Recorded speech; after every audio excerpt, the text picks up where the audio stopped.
आती हैं अनुभव से ही। अगर सारे वानर युवा होते और एक जामवंत ना होता तो राम सीता तक पहुंच जाते।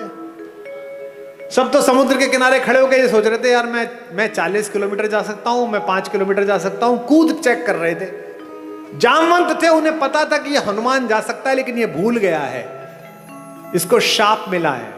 लेकिन कोई याद दिलाएगा तो याद आ जाएगा। तो हनुमान के कंधे पर हाथ रखकर बुजुर्ग जामवंत ने क्या कहा, का चुप साध रहे बलवाना, तू क्या चुप बैठा हुआ है, तू तो पार कर ही सकता है।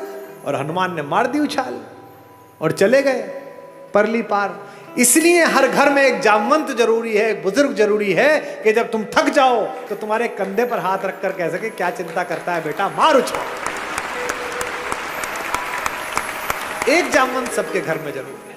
और हम इन जामवंतों को सोचते हैं कि ये तो बूढ़े हो गए, ये क्या बताएंगे।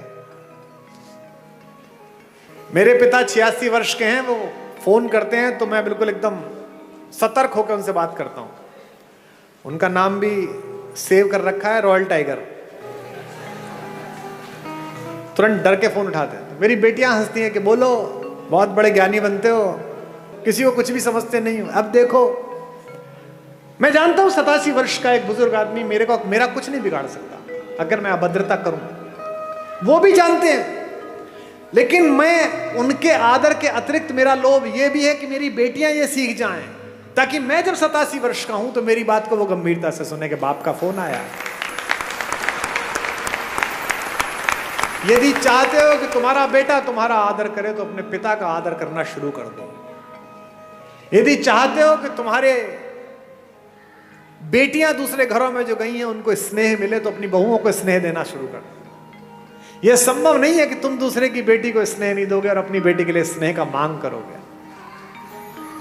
यह सब वाइस वर्सा है, यह भी ईश्वर ने तय किया है। और शेष रघुनाथ पर छोड़ दो।